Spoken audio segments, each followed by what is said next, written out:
And here is the Writer's Almanac for Monday, December the 28th, 2020. It was on this date in 1065 Westminster Abbey was consecrated in London. There'd been a monastery there in the late 8th century, and in 1040 King Edward the Confessor ordered construction of a new stone church. By the time it was consecrated 25 years later, he was too ill to attend.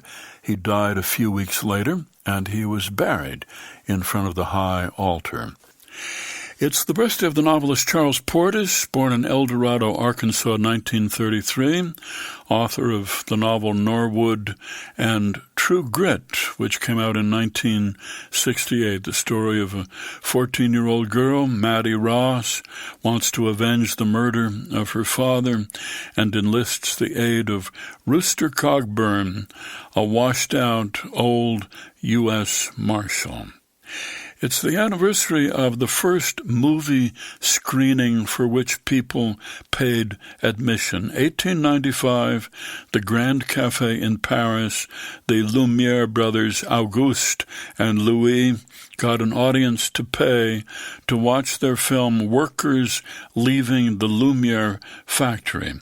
It was 46 seconds long, a single-shot, static camera showing the factory gates opening, dozens of workers pouring out into the street, some on foot, some on bicycle, and ended with the gate being closed. It was on this day in 1973 that Alexander Solzhenitsyn published The Gulag Archipelago, his recollection of 8 years in the forced labor camps in the Soviet Union.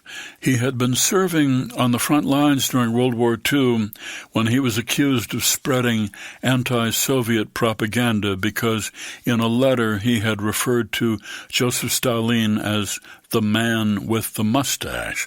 For that, he was sentenced to 8 years in the labor camps that were spread all over the Soviet Union like little islands, which was where Solzhenitsyn got the idea for using archipelago in the title of his book. He wrote the book while he was living in the Soviet Union. He made copies, carbon copies, microfilm copies, which had been smuggled out of the country. In 1970, he won the Nobel Prize in Literature for his book One Day in the Life of Ivan Denisovich, and 3 years later, The Gulag Archipelago was published in Russian in Paris, became a worldwide sensation, and he was declared a non-person and deported. He flew to the United States. Stanford University invited him to come. He never liked the U.S., eventually settled in Vermont. He refused to become fluent in English, thought American music was intolerable, thought Americans were materialistic. In 1989, Mikhail Gorbachev invited him to return, and he did. Solzhenitsyn in 1994, died in 2008. Here's a poem by Emily Dickinson, a poem entitled As Imperceptibly as Grief. As imperceptibly as grief the summer lapsed away, too imperceptible at last to seem like perfidy, a quietness distilled as twilight long begun, or nature spending with herself sequestered afternoon.